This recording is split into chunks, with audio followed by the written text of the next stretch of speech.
gente e declaram o poder de Deus sobre a nossa vida.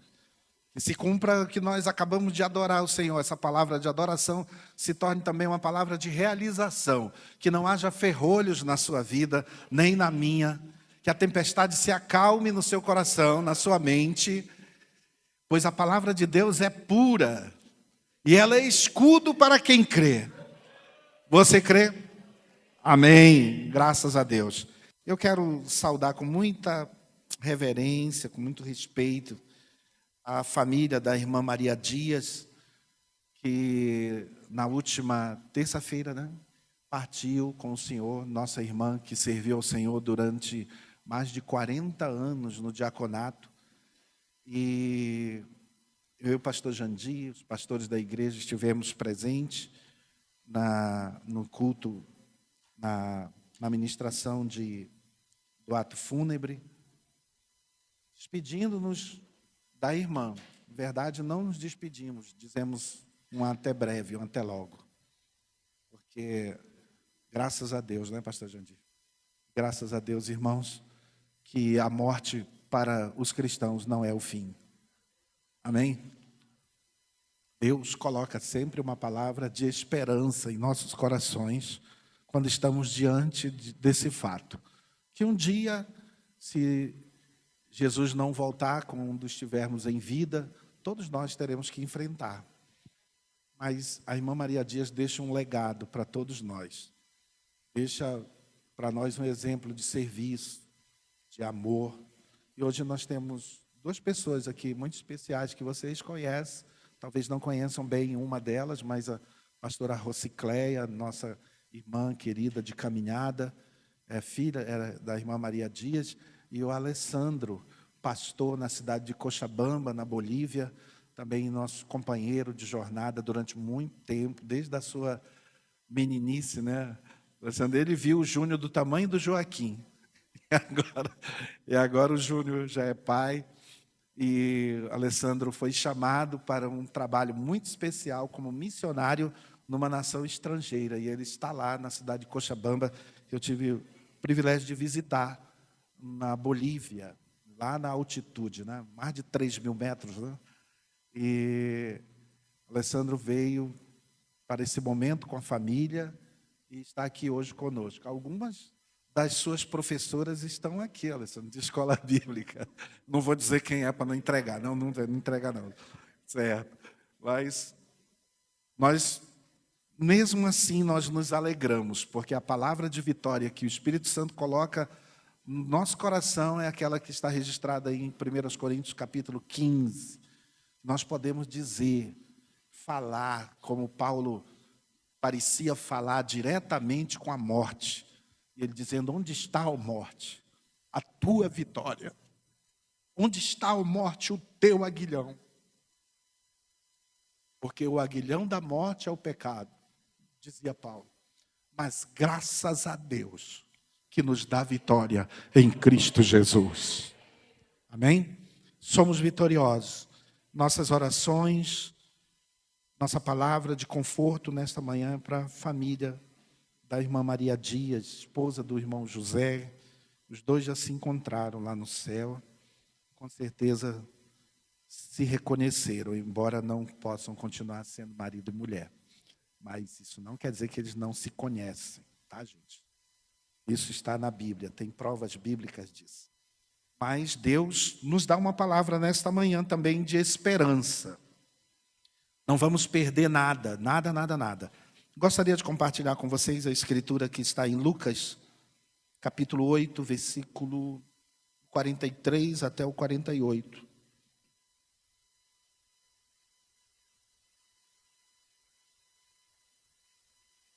Quantos acharam? Diga amém.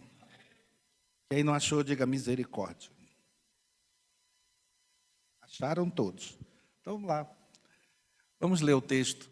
Havia ali uma mulher que padecia de hemorragia por 12 anos, mas ninguém podia curá-la. Guarde bem essas declarações, que são declarações bem fortes. Ninguém podia curá-la. Aconteceu que ela chegou por trás de Jesus e tocou na borda do seu manto. imediatamente, olha só esse advérbio de intensidade, imediatamente a hemorragia cessou. Quem está descrevendo isso é um médico. O médico sabe o que é uma doença como essa. É Lucas que está descrevendo isso. Quem tocou em mim? Perguntou Jesus. Porque todos negavam. Pedro disse: Mestre, a multidão se aglomera e te comprime. Jesus, porém, disse: Alguém me tocou, pois sei que de mim saiu poder. Amém? Que nesta manhã saia poder de Jesus para a nossa vida, para nos abençoar, para curar, para libertar, para trazer esperança. A mulher, ao ver que não conseguiria passar despercebida, veio tremendo e prostrou-se aos seus pés. Na presença de todo o povo, contou por que tinha tocado nele e como fora, de novo um advérbio de intensidade, instantaneamente curada. Então ele lhe disse: Filha, a sua fé curou você, vá em paz. Esse texto a gente pode ir embora, né? Ele é extremamente didático, autoexplicativo. Como eu falei, é um médico que está descrevendo. E um médico, quando descreve algo, que domina, né? No caso aqui, a saúde, os problemas de saúde, doenças, o médico tem essa coisa de detalhar, de descrever com detalhes, com riqueza e com exatidão o que está acontecendo. Nenhum médico, eu não conheço, quando a gente vai no médico, dificilmente ele usa a palavra eu acho. Vocês já perceberam isso? O médico não usa a palavra eu acho, porque na medicina não é compatível o achismo. Quando um médico não sabe uma coisa, o que ele diz? Vamos investigar, vamos fazer exames e investigar o que está acontecendo com você. Nenhum médico diz eu acho. É minucioso a forma como o médico descreve uma situação. E Lucas é médico. É o doutor Lucas. Então ele sabe muito bem o que ele está descrevendo. Se você pegar o texto paralelo de Mateus no capítulo 9, você vai perceber que Mateus descreve de uma forma muito resumida o que Lucas descreveu em detalhes. E o que Lucas colocou uma intensidade na ação de Jesus sobre a vida dessa mulher. Mas a pergunta que eu quero fazer não é sobre medicina. Mas a pergunta que o texto nos inspira a procurar uma resposta, ou respostas, é: como você quer tocar em Jesus hoje? Qual é a sua necessidade? O que está travado na sua vida? Quanto tempo isso está levando para encontrar uma resposta, uma solução? Você tem buscado essa solução? Onde? Com quem você tem buscado essa solução? Como você quer tocar em Jesus hoje? Que tipo de toque você quer dar em Jesus? Nós tocamos nele agora há pouco, sabia disso? Quando adoramos, tocamos em Jesus. É na adoração que a gente chega na presença de Deus, somos impulsionados, levados pelo Espírito Santo para nos aproximarmos de Deus através do louvor, da adoração. Chegamos próximo. Aliás, o Marcos começou falando em hebraico, né? Eu vou falar só uma palavra em hebraico também. Em hebraico, a palavra adoração é a palavra proskeneos. Significa, sabe o quê? Beijar a face de Deus. Quando você adora, você chega tão perto. Quando o teu espírito, a tua vida é tomada pelo Espírito Santo, e você começa a entrar num clima de adoração, e às vezes eu sinto isso aqui, na hora que as meninas estão louvando, adorando, eu sinto isso. Sinto na hora que o louvor está no toque da bateria, do baixo, da guitarra, da música, da canção, da letra. Eu sinto que a gente está tão próximo, gente, que a gente podia colocar a mão por trás, assim, se fosse real, como o real não existe, né? Real é que a gente vive com Deus, colocar a mão por trás da cabeça de Jesus, beijar a face dele, um proskenel, uma adoração tão verdadeira que ninguém pode roubar de nós, ninguém pode tirar isso de nós, ninguém pode proibir isso. As pessoas podem zombar, podem rir, podem falar um monte de coisa do que nós fazemos quando estamos correndo, dançando, pulando. Mas ninguém pode tirar de nós o desejo de adorar, de chegar perto de Deus. Por isso a palavra de Deus, muitas vezes, nas Escrituras, nos incentiva, nos terrilins, nos salmos, a chegar próximo, a nos aproximarmos de Deus. A ir para a presença dEle, como o Salmo diz aí, o Salmo 100, que foi lido no início. Celebrai com júbilo ao Senhor, todos os moradores da terra. É um convite à humanidade a chegar junto. Quando a gente lê a história dessa mulher, como ela estava, né? Uma mulher considerada imunda pela lei religiosa. Quantas doutrinas, quantas coisas da religião afastam as pessoas de Deus quando deveriam aproximar. Quantos ensinos são ministrados mais para colocar medo nas pessoas e líderes religiosos exercer controle sobre suas vidas e não levá-las para a presença de Deus. Não encaminhá-las, não discipulá-las, não ensinar o verdadeiro caminho que se chega a Deus, que é através de Jesus Cristo. Não vi nenhum amém. Só tem um caminho. Buda certa vez disse: eu não sou o caminho. Buda disse isso, quando os seus discípulos disseram: então, se você sabe como chegar a essa elevação espiritual, mostre-nos o caminho. O Buda disse: eu não sou o caminho. Mas Jesus disse: eu sou o caminho. Sócrates disse: a verdade não existe. A verdade é apenas uma ideia. E Jesus disse: eu sou a verdade. E Jesus acrescenta, além dos filósofos, dos religiosos, dos contempladores, Jesus disse: eu sou o caminho, a verdade e a vida.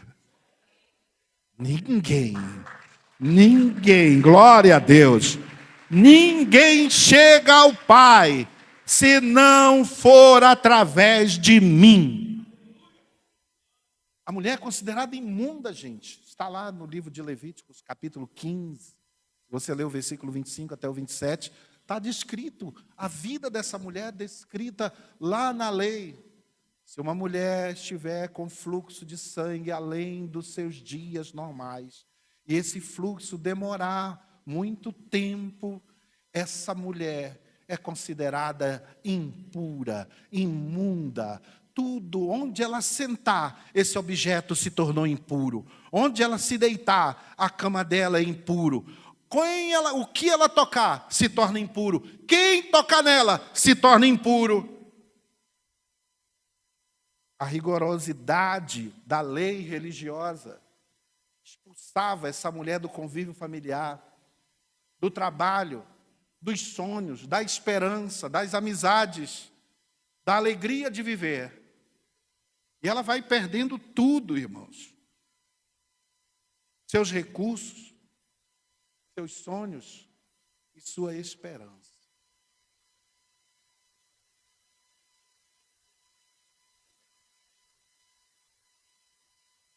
Jesus está a caminho de uma tremenda vitória.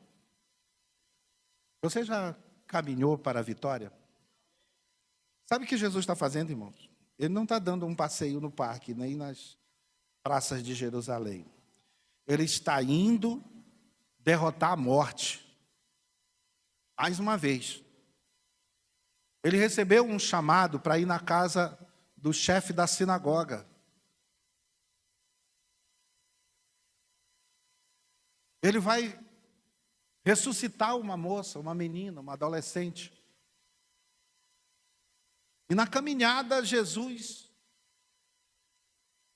é tocado por essa mulher. E esse toque é um toque tão especial dela nele. Ninguém queria tocar nela. Então só há uma saída: eu toco. Se ninguém vai tocar em mim, se nenhum rabino vai impor as mãos sobre a minha vida, se nenhum pastor, se nenhum sacerdote vai colocar a mão sobre a minha vida para eu ser curada, eu vou tocar. Que a sua fé, a minha fé, deve e pode ser exercitada em Jesus. Que nesta manhã o Espírito Santo leve você a dizer: bom, já que ninguém vem, eu vou. Já que ninguém me toca, eu toco. Já que esse mal não tem solução até agora, eu vou buscar uma solução. Porque fé também é isso. Quando nós vimos, a vida impõe situações que a gente não quer viver. Isso é verdade. Como seria bom se a gente não estivesse passando por tantas dificuldades, não é verdade? Quem está com medo dos terremotos?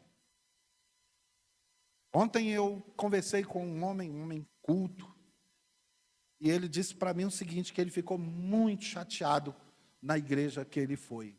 Convidaram ele para ir num seminário de culto e de profecia e tudo mais, e tinha lá uns pastores de fora, e os pastores disseram, um dos pastores subiu no púlpito pregando sobre terremoto na Colômbia, na Venezuela, disse assim: a hora de Manaus vai chegar. Cara, que loucura é essa? Eu não quero ser,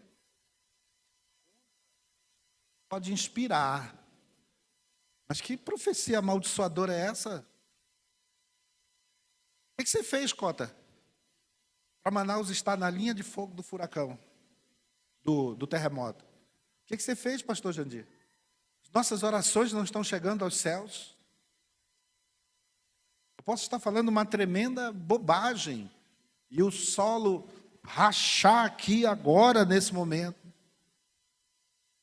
Mas profecia não é isso, gente. É palavra de homem para impressionar outro homem.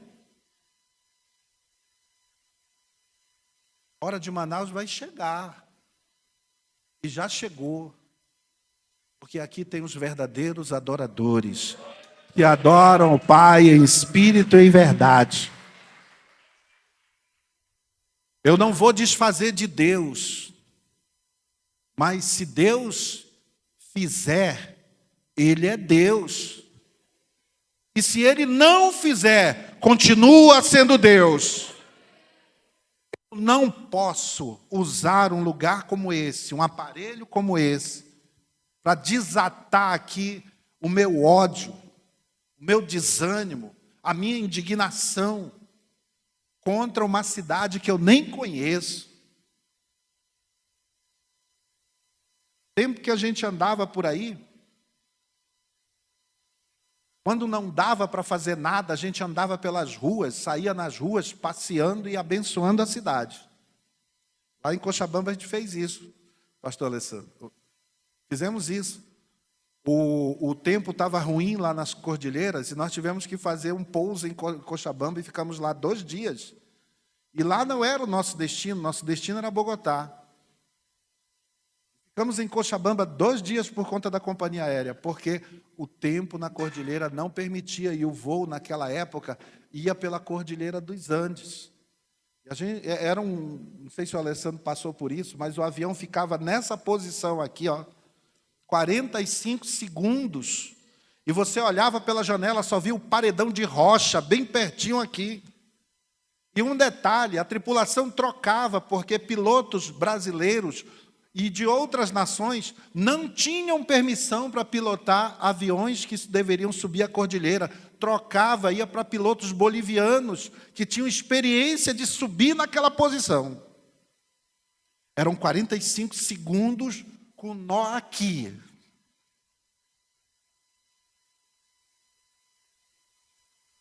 E é uma eternidade, 45 segundos com o avião nessa posição. Parecia que não acabava mais aquele tempo. Mas em Cochabamba, em vez de ficarmos no hotel dormindo, saímos pelas ruas, conhecendo a cidade, orando, adorando a Deus na praça, abençoando aquela cidade. Esse é o papel do cristão. Paulo diz: abençoai e não amaldiçoeis. Jesus disse: orai pelos vossos inimigos.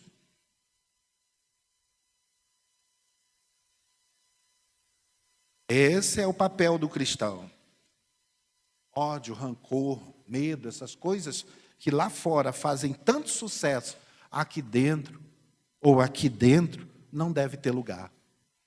E essa mulher, coitada, cheia de todas essas situações, rejeição, portas fechadas, a reputação dela foi lá embaixo, gente, imunda, não podia mais estar na sua própria casa, não podia sentar num banco, no sofá, na cama, porque ela já tinha contaminado aquele lugar. E ela diz: eu toco, eu vou tocar. Aproximando de Jesus, tocou na borda do seu manto. Lucas diz: imediatamente. Ela não precisou fazer uma campanha, ela não precisou de outra coisa, ela só precisou tocar. Imediatamente o fluxo parou. Esse imediatamente é para mim e para você. Seja o que for que você esteja enfrentando, hoje é o último dia. Hoje Deus está te dizendo: acaba aqui. Hoje para.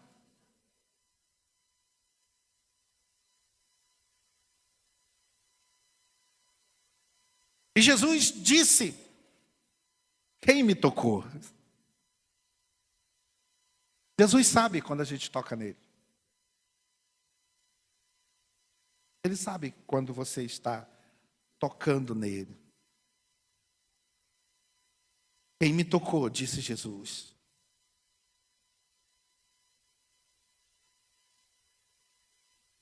Todo mundo começou a negar. Pedro disse para Jesus: mestre, mas o povo todo, a multidão toda está te comprimindo, parece uma coisa engraçada, né? E tu perguntas: quem me tocou? Pessoas estavam tocando em Jesus. Muitas pessoas estavam se acotovelando, esbarrando nele. Mas Jesus sabe quem toca diferente. Quanto tempo faz que você não toca diferente em Jesus? Ele sabe quem toca para receber. Ele sabe quem toca para ser abençoado. Ele sabe quem toca para ser salvo. Essa mulher viu todos os seus recursos acabarem. A sua vida se esvaindo em sangue. Ela encontra com Jesus. No meio da multidão, quem sabe se arrastando. Toca em Jesus. Na orla do seu manto. E Jesus disse: quem me tocou? Ele diz para Pedro: Pedro, alguém me tocou. Tocou diferente. Saiu virtude, saiu poder. Não foi esse toque da multidão. Foi um toque que deu, que tirou algo de mim para abençoar essa pessoa. Fonte inesgotável.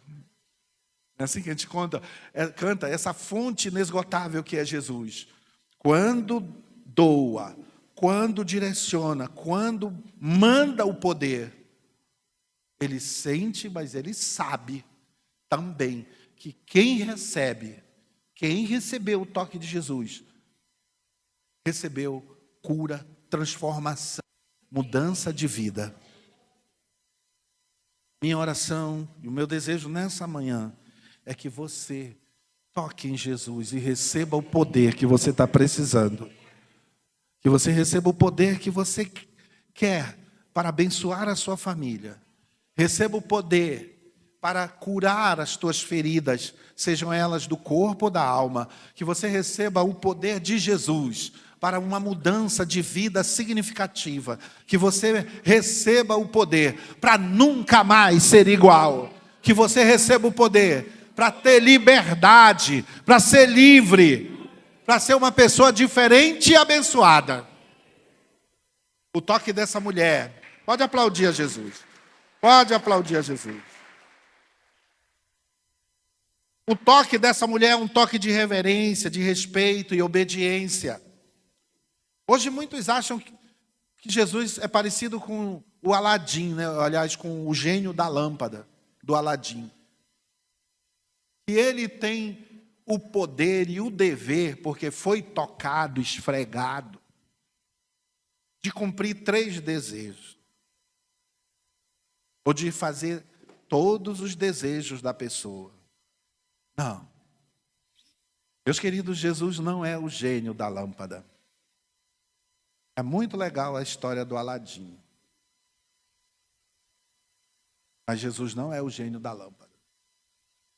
Jesus é Deus Todo-Poderoso. Jesus não se apresenta hoje, no momento atual, como o gênio da lâmpada. Nem tão pouco o fazedor de milagres, porque o fazedor de milagres, ele faz milagres, mas ele não transforma as vidas. Eu vou dizer por quê. Sabe quem Jesus é? Jesus é aquele que está escrito lá em Apocalipse, porque o Apocalipse é para hoje. Ele está voltando, né, Marcos? Já sabe a data, Marcos? Não? Já sabe a data, pastor Jandir? Não disseram para vocês? Também não disseram para mim. Então, Jesus é aquele lá do Apocalipse. O Apocalipse é para hoje, tá? É um dos poucos livros da Bíblia que é só para nós, só para hoje. Quando João viu e começou a descrever Jesus, uma das coisas que João falou, ele era parecido com um cordeiro. Essa descrição não coube nas palavras que Jesus disse para ele. O que disso? João disse que ele viu alguém semelhante ao cordeiro. Claro que ele estava vendo Jesus, o Cordeiro de Deus, que tira o pecado do mundo.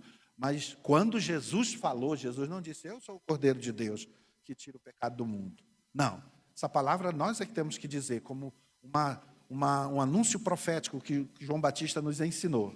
Eis o Cordeiro de Deus que tira o pecado do mundo. Jesus disse para João, João, eu estava morto e revivi. E eu tenho nas minhas mãos, não mais buracos feitos de pregos. Eu tenho nas minhas mãos as chaves da morte e do inferno. Essa palavra de Jesus foi para essa mulher, e foi para você, e foi para mim também. Eu sou Jesus. Eu estava morto e revivi. E tenho nas minhas mãos as chaves da morte e do inferno. Não tem nada que eu não possa fazer. Eu não disse que eu estaria com vocês todos os dias, até a consumação dos séculos. Eu estou aqui. Jesus está aqui. Essa palavra é para mim e para você. Então, nesta manhã, meu amado, se você veio para a igreja para receber cura, para receber o milagre, é a tua oportunidade. Se você está precisando renovar a sua fé, essa é a tua oportunidade. Toque em Jesus nesta manhã. Toque com amor, com reverência, toque em obediência, para que a bênção, o poder que sair dele, faça diferença na sua vida, não só por uma semana, para o resto do tempo que você tem que viver. Renove a sua fé em Jesus nesta manhã, porque Ele tem o poder que você precisa para solucionar aquilo que você não está encontrando a solução. A pior coisa que pode acontecer com um cristão é estar na igreja e perder a sua fé. Aí você pode estar pensando aí no seu coraçãozinho, amado por Jesus. Mas tem isso, pastor? Tem. Tem. Essa é a pior coisa que pode acontecer a um de nós. É estarmos aqui na igreja, orando, pregando, vindo para os cultos e perdermos a nossa fé. Por isso, Paulo, numa das suas últimas recomendações, Paulo diz: guardem a fé, irmãos. Guardem a fé. O negócio vai pegar. Vai vir terremoto, guerra, tudo mais. Ok. Guardem a fé, irmãos. O vosso adversário vai estar sempre atento. Guardem a fé, irmãos. A morte estará sempre à espreita. Guardem a fé, irmãos. Quanto a mim, tchau. Eu já estou sendo oferecido como sacrifício. O tempo da minha partida está próximo. E a Paulo, mas agora, olha só a declaração do apóstolo. Mas agora, o que me resta? O que resta a uma pessoa nos seus últimos dias de vida na terra? Chorar, revoltar, amaldiçoar Deus? Não, Paulo disse assim: e agora, meus irmãos, o tempo da minha partida está próximo. O que me resta? O que você acha que ele falou? O que me resta é receber a coroa da vida. É receber a coroa da vida, a qual o Senhor me dará naquele dia. E Paulo diz: não é só para mim, não é só para mim, para vocês também, para todos os que amam a sua vinda. Que Deus abençoe você. E eu quero fazer um apelo nesta manhã. Se você precisa tocar em Jesus, ou de um toque dele, para restaurar, renovar sua fé, para liberar e destravar tudo que está paralisado na sua vida, quero pedir que você venha aqui na frente, para a gente orar por você mesmo. Nós vamos orar isso aí. E se você não tiver vergonha, venha mesmo, porque quem precisa, vai atrás. E nós não estamos chamando você para ir atrás, nós chamamos você para ir e vir à frente. Eu quero orar com você junto com os nossos queridos pastores.